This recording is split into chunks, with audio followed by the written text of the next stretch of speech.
프리미엄 스마트 러닝 윌라. 살면서 한 번은 꼭 들어야 할 명강의. 대한민국 명강을 만나다. 본 클립은 강연의 하이라이트입니다. 전체 내용이 궁금하시면 윌라를 검색하세요.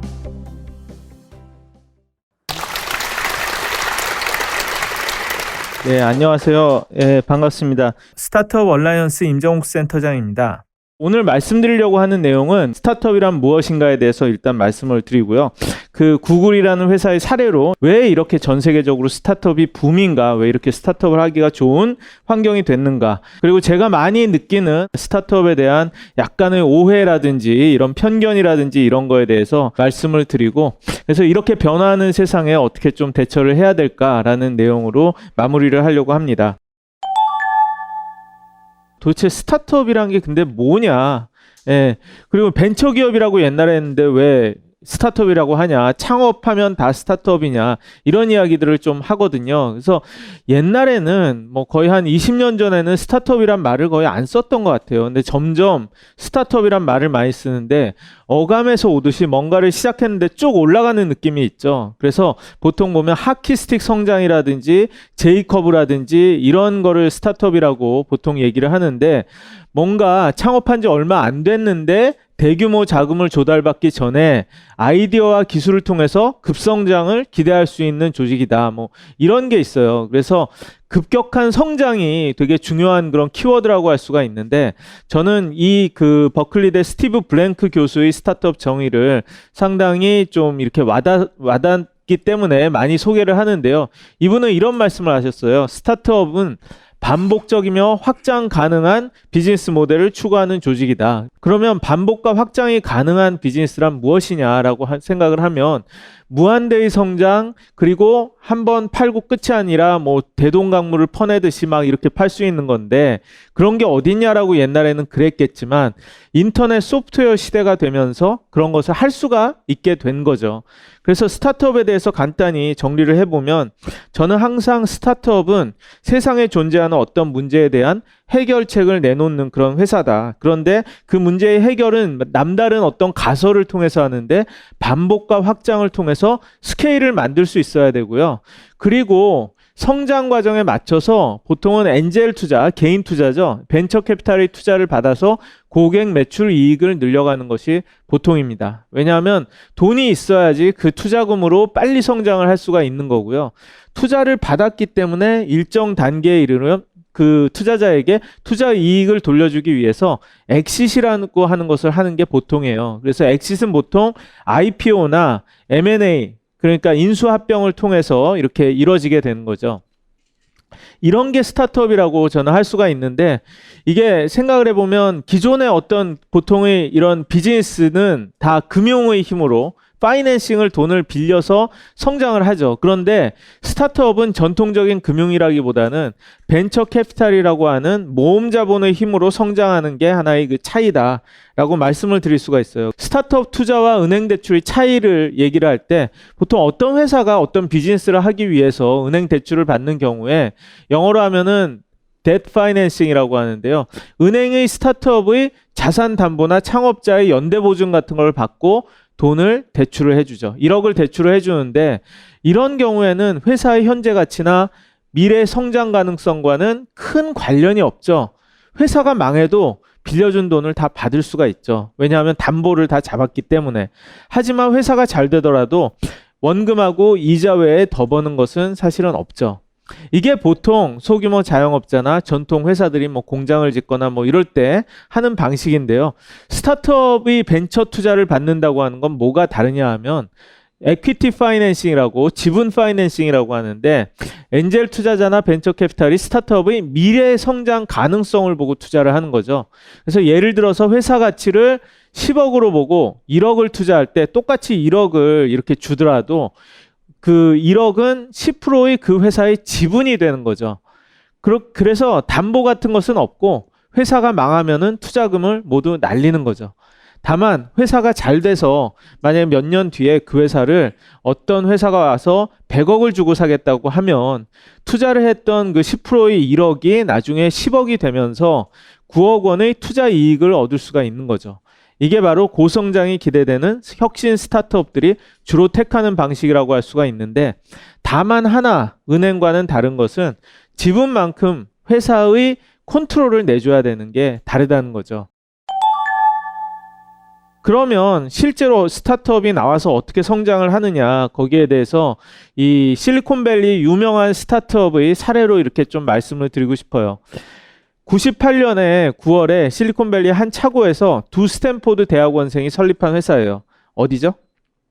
구글이죠. 사실 그때야말로 이런 야후나 다음이나 이런 식으로 포털이 유행이었죠. 들어가면 뭐 정보가 다 있고 배너 광고도 있고 이런데, 구글은 제가 그때 처음 접했을 때 아무것도 없어서 굉장히 어리둥절했던 그런 기억이 있어요. 그래서 아니, 저 회사는 돈을 뭘로 버냐, 이 회사는 망할 거다라고 그때 제가 미국에서 생각을 했던 적이 있는데, 사실 제가 멍청했던 거죠. 예, 거기에 금맥이 있었고, 근데 저뿐만이 아니라 사실은 저때 구글이 창업자들도 비즈니스 모델을 몰랐던 거예요.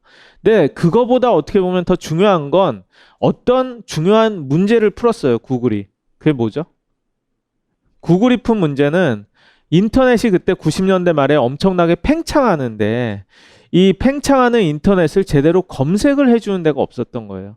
그래서 굉장히 많은 회사들, 뭐 야후라든지 뭐 라이코스라든지 익사이트라든지 나중에는 알타비스타 같은 회사가 유명한 검색 엔진이 이렇게 됐지만, 어느 회사도 사람들이 원하는 만큼 속 시원하게 원하는 정보를 빨리 신속하게 정확하게 찾아주지를 못했죠.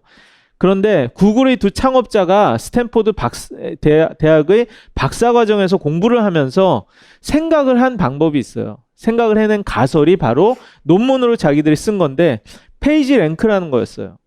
이것은 사실은 박사과정을 했기 때문에, 논문을 많이 쓰고 그랬기 때문에 이것을 그렇게 알 수 있었다라고 생각을 하는데, 뭐냐 하면 논문의 세계에서는 피인용이 많이 된 논문이 우수한 거죠. 이걸 인터넷에도 적용을 해서 외부 사이트에서 링크가 웹에서 많이 되고, 중요한 사이트에서 링크를 해준 경우에 그 사이트가 더 위에 있다라고 해가지고 이걸 보여준 거죠. 그래서 뭐 서울대라고 이렇게 검색을 하면은 서울대 홈페이지가 당연히 제일 위에 있겠고요. 왜냐하면 가장 링크가 많이 됐을 테니까. 그 다음에는 항상 위키피디아가 이렇게 온다든지 하는 식으로 중요한 정보 위주로 이렇게 인터넷을 그 인덱싱을 해서 서열을 매겨주는 이런 방법을 했는데, 일단 그래서 자기들이 만든 페이지 랭크대로 해서 이 인덱싱을 해서 많은 웹사이트들을 이렇게 긁어와서 여기에 저장을 해두고 사람들이 검색을 그때부터 반복적으로 하면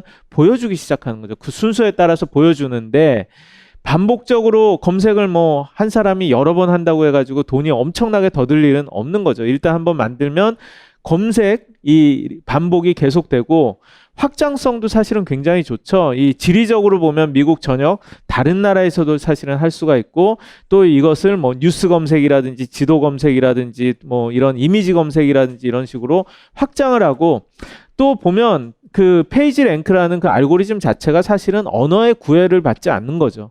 더 많이 참조가 되면 이게 한국어든 뭐 영어든 일본어든 상관이 없는 거니까.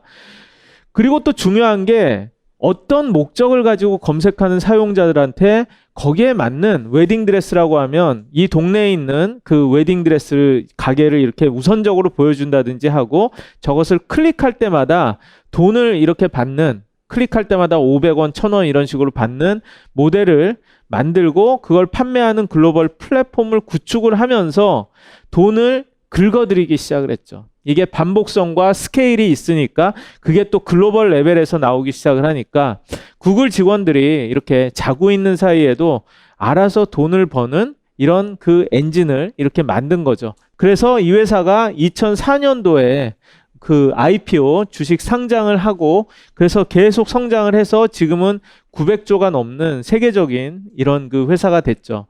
그러면 제가 아까 말씀드린 그런 투자 그 말씀을 드렸는데, 투자자의 역할이 여기에서 굉장히 큰 그런 역할을 했어요. 구글에 처음 10만 불을 투자해준 선 마이크로 시스템의 공동 창업자였던 앤디 벡톨샤임이라는 사람이 있는데, 이 사람이 8월에 만나서 회사 설립 전에 이야기를 들어보고 10만 불을 투자를 해줬어요. 그 전까지 이 페이지랭크 기술을 야후라든지 알타비스타 같은 데 팔려고 계속 만났는데 다 안 산다 그런 거예요. 그래서 상당히 좌절을 하고 있었는데 이 돈을 받고 용기를 얻어서 회사를 설립을 그 다음 달에 한 거예요. 그리고 이 사람은 그 투자를 한 걸 갖고 사실은 나중에 엄청난 그런 그 엑싯을 했겠죠. 그리고 나서 그 다음에 회사가 성장을 하면서 돈이 필요가 하니까 또 스탠포드 교수나 그 엔젤 투자자들이 소개를 해줘서 실리콘밸리를 대표하는 이런 두 유명한 벤처 투자자가 이렇게 구글에 투자를 했습니다. 그런 다음에 이 두 사람이 생각을 했을 때 아니 아직도 이렇게 어린 학생들이 이런 어린 친구들이 회사를 경영해서는 안 된다.